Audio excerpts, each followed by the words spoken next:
Captain Safdar کی بطور ADC تعیناتی کے دوران ایک عجیب واقعہ پیش آیا جس سے وہ میاں صاحب کی نظروں میں آ گیا۔ کیپٹن صفدر کے تو ہوش اڑ گئے، فوراً وہ جیولری بکس لے کر PM ہاؤس پہنچے۔ کیپٹن صفدر جب بھی چھٹی جاتے میاں صاحب کنفرم کرتے کہ کہاں کہاں گئے ہیں۔ نواز شریف صرف ایک دفعہ کہتے شہباز اور پھر ان کو سانپ سونگ جاتا۔ چودھری شجاعت نے اپنے مخصوص لہجے میں کہا کہ 25 33 35 ملاؤ، مجھے سمجھ نہیں آئی کیا کہہ رہے ہیں۔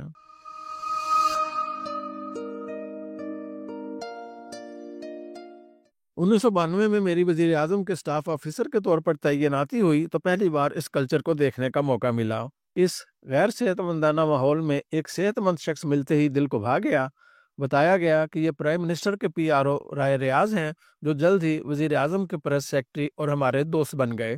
بعد میں انہوں نے کئی اور وزیر اعظم بھی بھگتائے۔ وہ اپنی کتاب رائے عامہ میں لکھتے ہیں، کیپٹن صفدر نواز شریف کے داماد کیسے بنے۔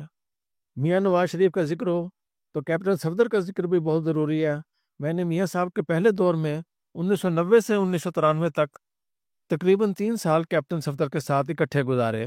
صفدر اس وقت ایک نوجوان اور شرمیلا کپتان تھا اور میاں صاحب کا ADC تھا۔ صفدر کا ADC بننا بھی ایک اتفاق تھا۔ وہ کیئر ٹیکر پرائم منسٹر دتوئی صاحب کے ساتھ تعینات ہوا اور پھر میاں صاحب کی حکومت آنے کے بعد ADC کی حیثیت سے تعینات رہا۔ ADC 2 ہوتے ہیں اور ایک ملٹری سیکرٹری۔ یہ 3 ملٹری افسران کی ٹیم وزیر اعظم کے ساتھ ہوتی ہے جو وزیر اعظم کی شب و روز مصروفیات، پروٹوکول کی ضروریات اور ملاقاتوں وغیرہ کا اہتمام کرتے ہیں۔ ملٹری سیکرٹری اور ADC وزیر اعظم کا پروٹوکول نہیں ہے، یہ صدر مملکت کا پروٹوکول تھا۔ ہوا یوں کہ جب ذوالفقار علی بھٹو کو اقتدار ملا تو شروع میں صدر مملکت بنے، جس طرح فیلڈ مارشل ایوب خان 27 اکتوبر 1958 کو صدر بنے تھے۔ ذوالفقار علی بھٹو کو بطور صدر، ملٹری سیکرٹری اور ADC تینوں فورسز سے 3 ADC میسر تھے، لیکن جب وہ وزیر اعظم بنے پیچھے مڑ کے دیکھا تو فوجی نہیں تھے۔ اس پر انہوں نے کہا کہ وہ فوجی کدھر گئے؟ انہیں بتایا گیا کہ وہ صدر کا پروٹوکول تھا۔ بھٹو نے کہا آج سے وزیر اعظم کا پروٹوکول بھی ویسا ہی کر دو جیسا صدر کا تھا۔ کیپٹن صفدر کی بطور ADC تعیناتی کے دوران ایک عجیب واقعہ پیش آیا جس سے وہ میاں صاحب کی نظروں میں آ گیا۔ ہوا یوں کہ کیپٹن صفدر کا قیام سندھ ہاؤس میں تھا۔ ایک دن اسے اپنے کمرے میں الماری کی ضرورت پیش آئی تو اس نے سندھ ہاؤس کے ملازمین کو کہا کہ کسی کمرے سے الماری لا کر میرے کمرے میں رکھ دو۔ 4-5 ملازمین ایک الماری اٹھا کر لائے اور جب سیدھی کر کے ایک کونے میں رکھنے لگے تو الماری کے اندر سے دھڑام کی آواز آئی۔ صفدر نے پوچھا کہ یار اس الماری کے اندر کیا ہے؟ تو ملازمین نے جواب دیا سر بالکل خالی ہے، چیک کر کے لائے ہیں۔ الماری کو کھول کر پھر چیک کیا گیا تو کچھ نہ نکلا۔ ملازمین کے جانے کے بعد کیپٹن صفدر کو تشویش ہوئی، پھر غور سے الماری کو کھول کر دیکھا تو اس میں خفیہ خانہ موجود پایا۔ اس کو کھولا تو اس کے اندر سے ایک جیولری باکس نکلا۔ جیولری باکس کھولا تو سونے اور ہیرے کے زیورات سے بھرا ہوا تھا۔ کیپٹن صفدر کے تو ہوش اڑ گئے، فوراً وہ جیولری باکس لے کر PM ہاؤس پہنچے۔ ملٹری سیکرٹری کو ساری داستان سنا کر جیولری باکس ان کے حوالے کیا۔ بات پرائم منسٹر تک پہنچی۔ سندھ ہاؤس کے کمپٹرولر کو بلا کر پوچھا گیا کہ یہ الماری کس کے استعمال میں رہی ہے تو معلوم ہوا کہ بے نظیر بھٹو کے استعمال میں رہی ہے۔ فوراً پتہ چل گیا کہ زیورات کا مالک کون ہے۔ بے نظیر بھٹو سے رابطہ کر کے کنفرم کیا گیا اور زیورات ان کے حوالے کر دیے گئے، حق بحقدار رسید۔ اس سارے واقعے نے کیپٹن صفدر کو سب کی نظروں میں ایک دیانتدار اور فرض شناس افسر کی حیثیت سے متعارف کروا دیا۔ میاں صاحب کی نظر میں وہ صرف ایک عام ADC نہیں رہے بلکہ ایک باکردار نوجوان بن چکے تھے۔ اب اس کے بعد کیپٹن صفدر کے لیے کوئی آسانی پیدا نہیں ہوئی بلکہ مشکلات میں اضافہ ہوا۔ صفدر جب بھی چھٹی جاتے میاں صاحب کنفرم کرتے کہ کہاں کہاں گئے ہیں۔ پرائیویٹ سیکرٹری خیام کیسر کی ڈیوٹی لگا دی گئی کہ وہ صفدر پر نظر رکھیں۔ ایک دفعہ صفدر نے دوستوں کے ساتھ مری جانے کا پروگرام بنایا۔ پرائم منسٹر سے گھر جانے کے لیے اجازت چاہی اور اجازت ملنے پر گھر کے بجائے مری روانہ ہو گئے۔ معمول کے مطابق جب پتہ کرایا گیا تو صفدر شام تک مانسہرہ اپنے گھر پہنچے۔ میاں صاحب کو تشویش ہوئی، وہ جاننا چاہتے تھے کہ صفدر کسی غلط سوسائٹی میں تو ملوث نہیں۔ بڑی تگ و دو کے بعد خیام کیسر صاحب نے پتہ لگایا کہ صفدر مری کی فیڈرل لاج میں موجود ہیں۔ انہیں پیغام دیا گیا کہ فوراً واپس آؤ۔ رات کے 12 بجے موصوف پرائم منسٹر ہاؤس پہنچے۔ وزیر اعظم منتظر تھے، پیش کیا گیا، صفائی پیش کرنے کو کہا گیا، معافی تلافی ہو گئی، مگر صفدر اس کے بعد ڈسٹرب رہنے لگے۔ کہتے ہوئے پائے گئے کہ اچھی نوکری ہے، کوئی پرائیویٹ لائف ہی نہیں۔ پھر کیا ہوا؟ خیام کیسر صاحب کو مانسہرہ بھیجا گیا کہ کیپٹن صفدر کا گھر بار دیکھ کر آؤ، خاندان والوں کو مل کر آؤ۔ خیام کیسر نے آ کر رپورٹ دی کہ معمولی سا خاندان مگر شریف لوگ ہیں۔ میاں صاحب نے خیام کیسر کو کہا کہ دولت اور ٹھاٹ باٹ کوئی بڑی چیز نہیں، اصل چیز شرافت ہے۔ میاں صاحب نے اپنے بہنوئی کا نام لے کر خیام کیسر سے کہا کہ ان کے پاس دولت تو بہت ہے، مگر اس نے ہماری بہن کو کتنا خوش رکھا ہوا ہے۔ یوں اس رپورٹ کے بعد کیپٹن صفدر سارے امتحانوں میں پاس ہوئے اور مریم نواز کے شوہر بنے۔ نواز شریف کے دور کا ذکر ہو تو ایک بہت اہم کردار سیف الرحمان کا ذکر بھی لازم و ملزوم۔ چیف کمشنر احتساب بیورو سیف الرحمان ایک بہت زیادہ پرجوش شخصیت کا مالک تھے اور وہ انتہائی اقدامات کے حامی اور سخت طبیعت کے شخص تھے۔ وہ بنیادی طور پر ایک housing project Pakistan housing authority کے چیئرمین تھے، جس میں ففتھ کامن کے فاروق خان ڈائریکٹر جنرل فائنانس کا اہم کردار تھا۔ یہ پروجیکٹ کافی کامیاب رہا، اس میں بہت سے فلیٹ بنائے گئے جن کی تکمیل ریکارڈ مدت میں ہوئی۔ اس پروجیکٹ کے ساتھ ساتھ انہوں نے احتساب کا بھی بیڑا اٹھایا۔ سیف الرحمان کے کارناموں میں سب سے اہم روزنامہ جنگ اور میر شکیل الرحمان کے ساتھ رسہ کشی ہے، جس کا زیادہ نقصان نواز شریف کو ہوا۔ روزنامہ جنگ کی بہت سی پراپرٹیز کو دریافت کرنے کا سہرا سیف الرحمان اپنے سر پر لیے ہوئے تھے، جن میں بلو ایریا اسلام آباد کا پلازا شامل ہے، جو بلو ایریا کے قومی اسمبلی کی طرف جانے والے کونے پر واقع ہے۔ غالباً بہت سے لوگوں کو اس کی ملکیت کا اس سے پہلے علم نہ تھا۔ اس کے ٹیکس کے معاملات کو بہت اٹھایا گیا اور بات وزیر اعظم سیکریٹریٹ اور روزنامہ جنگ کے درمیان کھلی جنگ کی صورت میں ظاہر ہوئی، یہاں تک کہ روزنامہ جنگ کے کاغذ کی امپورٹ بند کر دی گئی۔ بقول سیف الرحمان کے میں میر شکیل کو گھٹنے ٹیکنے پر مجبور کر دوں گا، انہوں نے میاں صاحب کو بارہا یہ فرمایا۔ جب کاغذ بند ہوا تو روزنامہ جنگ کے مسائل میں اضافہ ہوا، مگر سیف الرحمان انتہائی اقدامات پر تلے ہوئے تھے۔ انہی دنوں کی ایک رات جنگ نے روزنامہ اوصاف کے ایڈیٹر حامد میر سے کچھ کاغذ ادھار مانگا۔ یہ کاغذ لے کر جب ٹرک جنگ کے مری روڈ راولپنڈی آفس پہنچا تو سیف الرحمان کی انتظامیہ حرکت میں آئی۔ پولیس کے کچھ اہلکار کاغذ کی اس امپورٹ کو ناکام بنانے کے لیے جنگ کے دفتر پہنچ چکے تھے۔ نتیجہ جنگ کے اہلکاروں اور پولیس کے درمیان ہاتھا پائی تک پہنچا۔ اس دوران جنگ کے سینئر نامہ نگار شکیل شیخ اور ماریانہ بابر بھی پہنچ گئے، مگر پولیس کا اپنا رویہ ہوتا ہے، جب یہ ایکشن میں آتے ہیں تو چیف جسٹس کو بھی بالوں سے پکڑ لیتے ہیں۔ اس موقع پر شکیل شیخ اور ماریانہ بابر کو بھی دھکے مارے گئے۔ اس افسوسناک واقعے کی اطلاع مجھے آدھی رات کے قریب ملی، جس کا مجھے بہت دکھ ہوا۔ میں نے فوراً وزیر اعظم نواز شریف کو ٹیلی فون پر نہ صرف اطلاع دی بلکہ یہ بھی عرض کیا کہ حکومتوں کو پریس کے ساتھ لڑائی بارہ نہیں کھاتی۔ نواز شریف صاحب نے بھی میرے ساتھ اتفاق کیا۔ جب میں نے اپنے دلائل کے حق میں زیادہ تقریر کرنے کی کوشش کی تو کہنے لگے، اچھا ہم ڈراؤ تو نہ۔ اچھا اب ڈرائے نہیں۔ پھر فرمایا کہ صبح 8 بجے سیف الرحمان اور وزیر اطلاعات مشاہد حسین کو بلاؤ۔ میں نے فوراً پی ایم ہاؤس پروٹوکول کو اطلاع دی کہ وزیر اعظم صاحب نے یہ حکم دیا ہے کہ صبح 8 بجے سیف الرحمان اور مشاہد حسین کو بلائیں۔ صبح جب دونوں حضرات آئے تو وہ اس واقعے سے نابلد تھے۔ میں بھی میٹنگ میں انجان بن کر گیا۔ میاں صاحب نے کمال مہربانی سے رات کے واقعے کے سورس کو بتائے بغیر سیف الرحمان کو کہا کہ اب یہ ڈرامہ ختم کرو۔ سیف الرحمان نے بحث کی کوشش کی تو مشاہد حسین صاحب نے فوراً وزیر اعظم کی نہ صرف تائید کی بلکہ سیف الرحمان کو حد درجہ تنقید کا نشانہ بنایا اور سیف الرحمان کو میڈیا سے دور رہنے کا کہا۔ معاملہ ختم ہوا، میٹنگ برخاست ہوئی۔ باہر نکلے تو سیف الرحمان کو اندازہ ہو چکا تھا اس معاملے میں خاموش تماشا ہی اصل کلپریٹ ہے۔ باہر نکل کر سیف الرحمان نے ماتھے سے پسینہ پوچھا اور مجھے کہا کہ پارٹنر تم نے صبح صبح پیشی کروا دی۔ اس واقعے کے بعد سیف الرحمان نے میرے ساتھ کوئی پرخاش نہ رکھی۔ غالباً انہیں اندازہ ہو گیا تھا کہ میں نے جو کچھ کیا پروفیشنل ضروریات کے تحت کیا، مجھے ان سے کوئی ذاتی عداوت نہ تھی۔ سیف الرحمان صرف ہاؤسنگ پروجیکٹ کے باس نہیں، وہ چیف کمشنر احتساب بیورو IB/FIA کے تقریباً باس تھے، اور یہ دونوں ایجنسیاں انہیں رپورٹ کرتی تھیں، مگر وہ نہ تو جنگ کو جھکا سکے اور نہ آصف علی زرداری کو۔ میاں نواز شریف صاحب کے ساتھ 3 اہم شخصیات تھیں جن کا ذکر بہت ضروری ہے۔ ایک حسن پیرزادہ جو پرائیویٹ شخصیت تھی بلکہ پیر صاحب تھے، کلین شیو اور حد درجہ بد زبان۔ ان کے پاس اکثر سیاسی شخصیات منڈلاتی رہتی تھی، کچھ بیوروکریٹ بھی نظر آتے تھے، مگر وہ سیلف لیس قسم کے انسان تھے، کسی بھی ذاتی مفاد سے بالا تر۔ نواز شریف صاحب کو بھی کھری کھری سناتے تھے۔ ان کا میاں صاحب کے پاس آنا جانا اس وقت سے تھا جب میاں صاحب چیف منسٹر تھے۔ ان کا زیادہ شوق گردے کے علاج اور پیوند کاری کے ہسپتال قائم کرنا تھا، کیونکہ وہ خود بھی گردوں کے مرض میں مبتلا تھے اور اسی وجہ سے فوت ہوئے۔ ان کا ڈیرا وزیر اعظم ہاؤس کے تہہ خانے میں واقع مہمان خانے کے 2 بیڈ رومز میں ہوتا تھا، مگر وہ کسی میٹنگ یا بڑی ملاقاتوں میں نظر نہیں آتے تھے۔ سب سے اہم کردار جناب انور زاہد اور سعید مہدی کا تھا۔ دونوں سی ایس پی اور ٹاپ کے بیوروکریٹ تھے۔ انور زاہد صاحب بہت سینئر تھے، بہت نفیس انسان تھے۔ ایک دفعہ انہوں نے ایک میٹنگ کا پریس ریلیز مجھے دکھانے کو کہا۔ میں جب پریس ریلیز تیار کر کے ان کے پاس لے گیا تو انہوں نے منظور کر دیا، مگر ایک سپیلنگ کی غلطی نکالی۔ میں نے ایفیکٹ کو افیکٹ لکھا تھا، جو انہوں نے ٹھیک کر دیا، مگر ان کی شائستگی کی انتہا یہ بھی تھی کہ مجھے کہنے لگے کوئی بات نہیں، 10 میں سے 9 سیکرٹری یہ غلطی کرتے ہیں۔ مجھے ان کی شفقت آج بھی یاد آتی ہے تو دل سے ان کی مغفرت کی دعا نکلتی ہے۔ وزیر اعظم کے پرنسپل سیکرٹری جناب سعید مہدی صاحب گوناگون شخصیت کا مالک تھے۔ حد درجہ ملنسار، شفیق، ذہین اور مرنجہ مرنج شخصیت تھے۔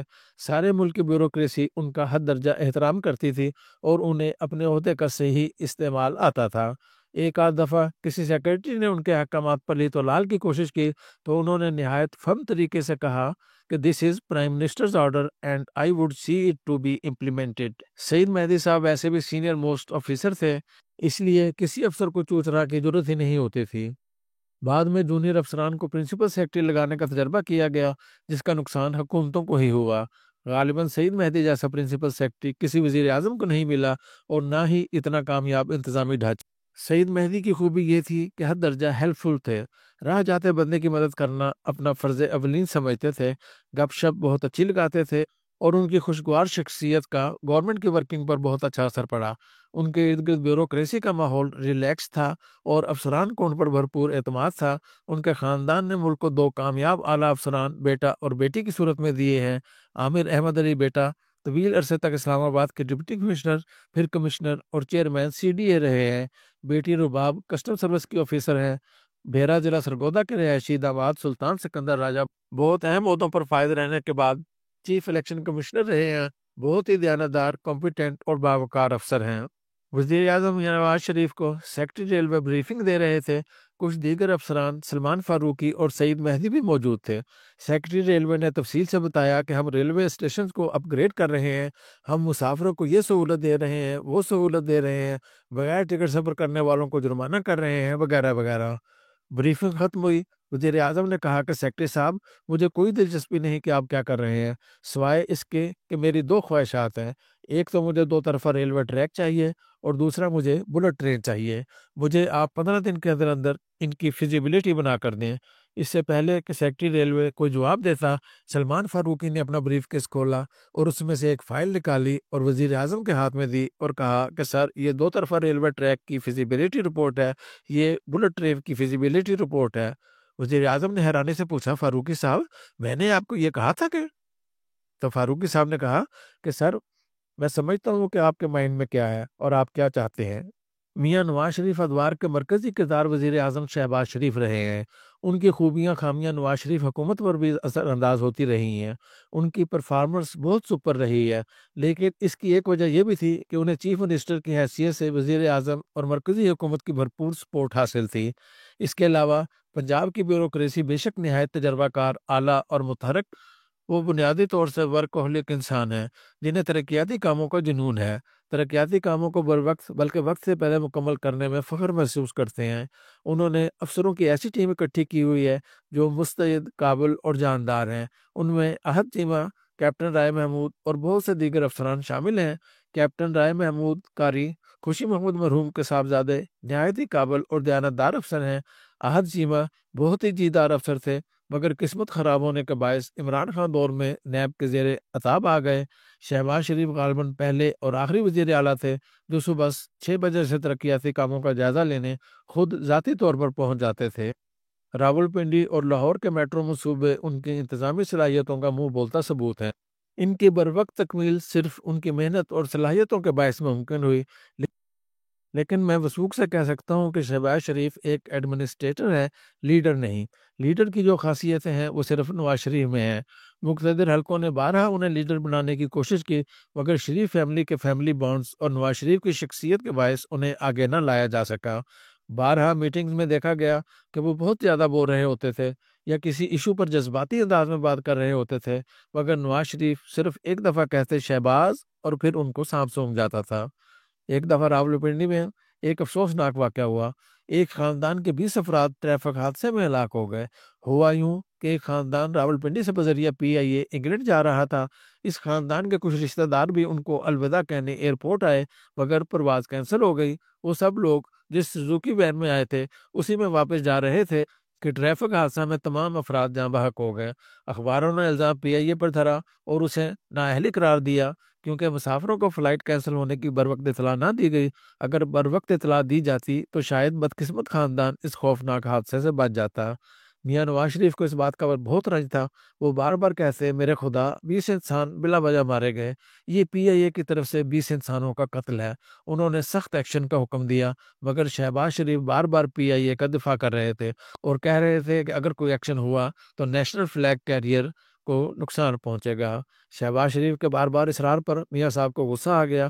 غالباً پہلی اور آخری دفعہ میں نے نواز شریف کو غصہ میں دیکھا، ان کا منہ لال ہو گیا اور انہوں نے صرف اتنا کہا شہباز، اور اس کے بعد شہباز شریف خاموش ہو گئے اور انہوں نے پھر PIA کے حق میں بات نہیں کی۔ جیسا کہ میں نے ذکر کیا ہے کہ نواز شریف کا دسترخوان بہت وسیع تھا۔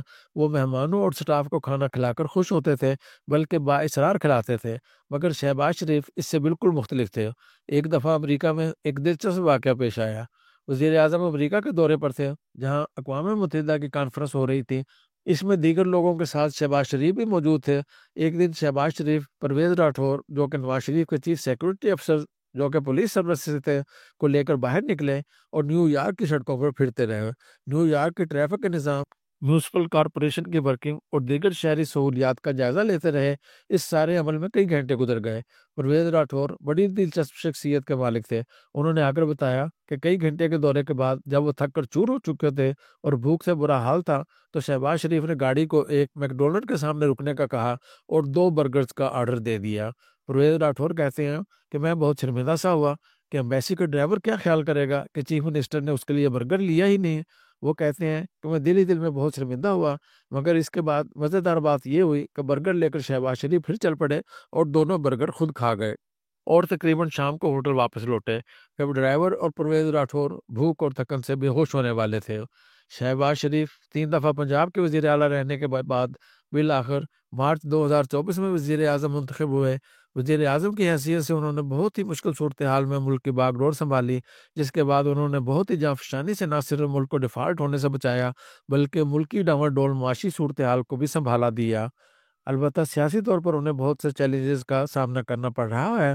بہرحال وزیر اعظم کی حیثیت سے ان کی کارکردگی بہت اعلیٰ نہیں تو بہت بہتر ضرور ہے۔ میاں نواز شریف کی پہلی وزارت عظمیٰ کے دور 1990-93 میں سب سے اہم وزیر چودھری شجاعت حسین تھے۔ چودھری صاحب کا گجرات سے تعلق اور چودھری ظہور الہی مرحوم کے صاحبزادہ ہونے کی وجہ سے ملکی سیاست میں حد درجہ احترام اور اثر و رسوخ حاصل تھا۔ بعد میں نواز شریف اور چودھری شجاعت کے راستے جدا جدا ہو گئے۔ چودھری صاحب اپنے سیاسی اثر و رسوخ کی وجہ سے پنجاب میں اپنے چچا زاد بھائی پرویز الہی کو وزیر اعلیٰ دیکھنا چاہتے تھے، مگر میاں نواز شریف نے اپنے والد میاں محمد شریف کے اصرار پر شہباز شریف کو صوبے میں وزیر اعلیٰ بنا دیا۔ گو شہباز شریف نے بڑی برقرفتاری سے ترقیاتی کام کروائے اور ان کا بیوروکریسی پر ہولڈ بہت زیادہ اور کارآمد تھا۔ اس کے باوجود چودھریوں کو گلا رہا اور پھر مرزا ظفر اللہ خان جمالی اور پرویز مشرف کے دور میں چودھری پرویز الہی پنجاب کے وزیر اعلیٰ بنے اور ان کی کارکردگی کے بھی لوگ معترف ہیں۔ ان کے بیشتر ترقیاتی کاموں میں 1122 کا قیام قابل تحسین رہا ہے۔ یہ سروس ایمرجنسی مدد کے لیے بنائی گئی اور یہ میاں صاحب کی موٹر وے پولیس کی طرح بے حد مستعد اور مقبول ہے۔ چودھری صاحب کی پہلی وزارت کے دوران میری ان سے دعا سلام اچھی ہو گئی۔ وجہ یہ تھی کہ چودھری صاحب شفیق انسان ہیں اور ہمارے جیسے جونیئر افسروں سے بھی بڑی شفقت سے پیش آتے تھے۔ ان دنوں میں PRO to prime minister Nawaz Sharif تھا کہ ہمارے یونیورسٹی کے زمانے کے دوست کرنل ارشد الوی نے مجھے کہا کہ رائے چودھری شجاعت حسین سے ریکویسٹ کر کے سیکورٹی کمپنی کا لائسنس لے دو۔ ان دنوں سیکورٹی ایجنسی کا لائسنس لینا جو شیر لانے کے مترادف تھا۔ چودھری صاحب ہر بدھ کو کابینہ کی میٹنگ میں PM سیکریٹریٹ آتے تھے۔ ایک دن میں نے چودھری صاحب سے ہمت کر کے فرمائش کر دی۔ چودھری صاحب نے بڑی توجہ سے میری بات سنی۔ میں نے کہا کہ ہمارے یونیورسٹی کے زمانے کے دوست کرنل صاحب ہیں جو ریٹائرڈ ہو چکے ہیں اور ان کے پاس کوئی نوکری بھی نہیں ہے، انہیں مہربانی فرما کر سیکورٹی ایجنسی کا لائسنس دے دیں، ان کا روزگار چل پڑے گا۔ چودھری صاحب نے فوراً حامی بھری اور کہا کہ درخواست دے دو، انشاءاللہ ہو جائے گا۔ کرنل ارشد الوی ہمارے یونیورسٹی آف پنجاب جغرافیہ ڈپارٹمنٹ کے سینئر تھے۔ یونیورسٹی سے فارغ ہونے کے بعد بھی ہمارا دوستی کا ناطہ قائم رہا۔ ان دنوں وہ بلو ایریا میں ایک آفس سے اسٹار مارکیٹنگ کے ساتھ کام کر رہے تھے اور ہمارا آنا جانا رہتا تھا۔ میں نے فوراً کرنل صاحب کو جا کر اطلاع دی کہ چودھری صاحب نے حامی بھری ہے اور درخواست دینے کا کہا ہے۔ اس دوران ہمارے ففتھ کامن کے دوست ملک افتخار اور فاروق خان بھی آ گئے۔ ہم چاروں دوستوں نے فیصلہ کیا کہ مل کر سیکورٹی ایجنسی بناتے ہیں تاکہ ریٹائرمنٹ کے بعد کوئی سلسلہ آمدن بن جائے۔ چاروں دوستوں کے نام کے پہلے حروف فاروق کا ایف، ارشد کا اے، افتخار اور ریاض کا آر ملا کر فیئر سیکورٹی کی درخواست دے دی گئی۔ اگلی کیبنٹ میٹنگ والے دن میں نے چوہدری صاحب کو بتا دیا کہ کرنل صاحب نے فیئر سیکورٹی کے نام سے درخواست دی ہے۔ پھر میں بھول بھال گیا، مگر اس سے اگلے ہفتے چوہدری صاحب نے مجھ سے پوچھا کرنل صاحب کے کام کا کیا بنا۔ میں نے کہا سر کچھ نہیں بنا، تو انہوں نے فوراً کہا کہ کرنل صاحب کو ضروری ڈاکومنٹس دینے کو کہا گیا ہے جو انہوں نے نہیں دیے۔ میں حد درجہ حیران اور شرمندہ ہوا کہ چوہدری صاحب کو مجھ سے زیادہ اطلاع ہے۔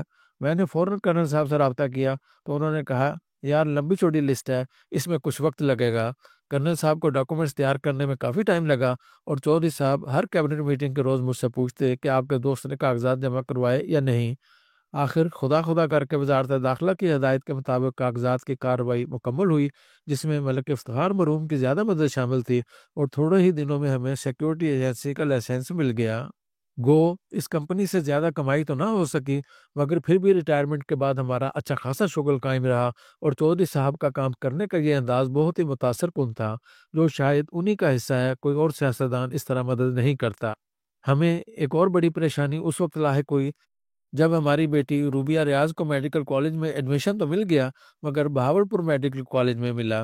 اسلام آباد سے بہاولپور کا سفر کافی طویل اور دشوار تھا۔ اسلام آباد کراچی کمپنی سے ایک بس رات کے 8 بجے چلتی تھی جو صبح 8 بجے بہاولپور پہنچتی تھی۔ جب روبیہ بہاولپور جاتی یا آتی تو ساری رات بڑی مشکل اور پریشانی میں گزرتی۔ مائیگریشن کی کوشش کی تو پتہ چلا کہ پہلے 2 سال تو مائیگریشن نہیں ہو سکتی، تیسرے سال ہوتی ہے۔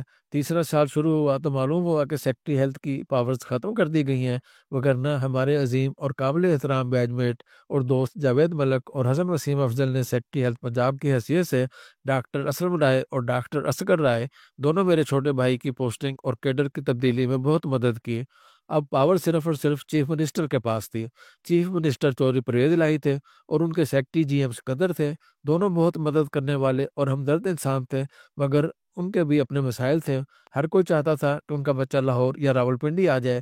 جب سب کوششیں ناکام ہوئی تو آخر ایک دن میں نے چودھری شجاعت صاحب کو پرائم منسٹر ہاؤس میں پکڑ لیا، اپنی مشکل بیان کی تو چودھری صاحب نے حیران ہو کر پوچھا آپ لوگوں کے بھی کام نہیں ہوتے؟ میں نے کہا کہ بس جناب درخواست چودھری پرویز الہی صاحب کے دفتر میں ہے، مدد کریں۔ تو چودھری صاحب نے کہا کہ 25-33-35 بلاؤ۔ مجھے سمجھ نہیں آئی کیا کہہ رہے ہیں۔ کہنے لگے یہ جو ٹیلی فون تم نے ہاتھ میں پکڑا ہے اس سے اسلام آباد کا لینڈ لائن نمبر 25-33-35 ملاؤ۔ تب مجھے سمجھ آئی، میں نے جھٹ وہ نمبر ملایا، آگے سے آپریٹر نے ہیلو کیا تو میں نے موبائل چودھری صاحب کو دے دیا۔ انہوں نے آپریٹر کو کہا کہ پرویز کو کہو اس نمبر پر فون کریں۔ پھر پوچھا یہ نمبر تمہارے پاس آ گیا ہے؟ اس نے کہا جی آ گیا ہے۔ تو کہا جلدی اس نمبر پر بات کراؤ۔ اس کے بعد چودھری صاحب وہیں کھڑے رہے۔ کوئی 1-2 منٹ کے بعد میرے موبائل پر گھنٹی بجی، لاہور کا نمبر تھا۔ میں نے فوراً موبائل چودھری صاحب کے حوالے کر دیا۔ انہوں نے 2 لفظ کہے پرویز تو رائے ریاض کا کام نہیں کیتا، اور اس کے بعد ٹیلی فون میرے حوالے کر کے اپنی گاڑی میں بیٹھ کر چلے گئے۔ میں نے فون کان کو لگایا تو دوسری طرف پرویز الہی چیف منسٹر پنجاب لائن پر تھے۔ انہوں نے بڑے ہی معذرت خواہانہ لہجے میں کہا کہ آپ کے کام کے سلسلے میں کام ہو رہا ہے، بلکہ آج ہی میں نے جی ایم سکندر اور ہیلتھ سیکرٹری کو کہا ہے کہ روبیہ ریاض کا مائیگریشن فوراً سب سے پہلے کرو، باقی کیسوں کو چھوڑو ان کا بعد میں فیصلہ کریں گے، مگر روبیہ کا آرڈر فوراً نکالو، انشاءاللہ 2-4 روز میں آپ کو آرڈر مل جائیں گے۔ وہی ہوا، 2-4 روز بعد روبیہ کی مائیگریشن کے آرڈر آ گئے تو ہم فوراً جا کر روبیہ کو لے آئے اور راولپنڈی میڈیکل کالج میں داخل کرا دیا۔ اللہ تعالیٰ نے چودھری صاحبان کی مہربانی سے ایک بڑی پریشانی سے نجات دی۔ ہم نے روبیہ کو اپنی پرانی سوزوکی کار دے دی جس کا روبیہ نے خوب بیڑا غرق کیا، اور آخر میں یہ حال تھا کہ پوری کلاس اس گاڑی کو دھکا لگا کر سٹارٹ کرتی، اور یوں اس کار میں روبیہ نے اپنا MBBS راولپنڈی میڈیکل کالج موجودہ راولپنڈی میڈیکل یونیورسٹی سے مکمل کیا۔ میں 2007 میں انڈیا کی پوسٹنگ کے بعد واپس آیا تو مجھے MDA PP لگا دیا گیا۔ میری انڈیا کی پوسٹنگ کے دوران چودھری پرویز الہی نے راولپنڈی میں میڈیا ٹاؤن کی بنیاد رکھی، جس میں میڈیا کے جرنلسٹ کے ساتھ ساتھ سرکاری میڈیا کے سینئر لوگوں کو بھی پلاٹ دیے گئے۔ میں ملک سے باہر تھا، آنکھ ہو جل پہاڑ ہو جل، سب دوستوں نے پلاٹ لے لیے، مگر میرا کسی کو خیال نہ آیا۔ جب یہ سب معلوم ہوا تو بہت افسوس ہوا۔ میں نے چوری پرویز الہی سے ملاقات کا وقت مانگا، لاہور گیا اور عرض کی کہ جناب مجھے آپ پلاٹ دیتے وقت بھول گئے ہیں۔ انہوں نے میری درخواست لی اور کہا کہ کوئی مسئلہ نہیں، آپ کو پلاٹ مل جائے گا۔ میں نے شکریہ ادا کیا، واپس آنے لگا۔ جب ان کے آفس کے دروازے پر پہنچا تو پرویز الہی صاحب نے پیچھے سے آواز دی، رائے ریاض صاحب آپ کو پلاٹ مل جائے گا، فکر نہ کریں۔ میں اس شفقت اور مہربانی پر حیران رہ گیا۔ پھر کئی دن گزر گئے، کوئی لیٹر نہیں آیا۔ ایک دن میں عامر الیاس رانا اور طارق سمیر کو ساتھ لے کر چوری شجاعت صاحب کے گھر گیا۔ چوری صاحب سے ملاقات ہوئی تو دعا سلام کے بعد انہوں نے فوراً کہا کہ تمہارا میڈیا ٹاؤن کا فارم آیا پڑا ہے۔ میں ان کی یادداشت اور مدد کرنے کے سسٹم پر حیران رہ گیا۔ حالانکہ چوری شجاعت صاحب سے میں نے کہا بھی نہیں تھا، مگر ان کا سیاست کا انداز، چوری شجاعت اور پرویز الہی کا آپس میں رابطہ اور کوارڈینیشن حیران کن اور قابل ستائش تھی۔ پاکستان کے سیاستدانوں میں چودھری صاحبان کا انداز بالکل نرالا اور قابل تعریف ہے۔ میرے جیسے کئی لوگ ان کے احسان مند اور دعا گو ہیں، مگر جیسے ہی سیاست نوجوان نسل کے ہاتھوں میں آئی تو دونوں سیاستدانوں میں دراڑ آ گئی۔ چوری شجاعت اور چوری پرویز الہی کے راستے جدا جدا ہو گئے۔ وہ پرانی وزاداری دھری کی دھری رہ گئی اور ظہور الہی ہاؤس لاہور نے عجب تماشے دیکھے۔ چوری پرویز الہی کو 70 سال کی عمر میں جیل کاٹنی پڑی۔ ان کے بیٹے بیرون ملک بیٹھے ہوئے تھے۔ چوری شجاعت دل گرفتہ، مگر یہ حالات نہ سنبھال سکے۔ گجرات کا ایک باوقار سیاسی خاندان ٹوٹ پھوٹ کا شکار ہو گیا۔ ظاہر ہے سیاست کے سینے میں دل نہیں ہوتا۔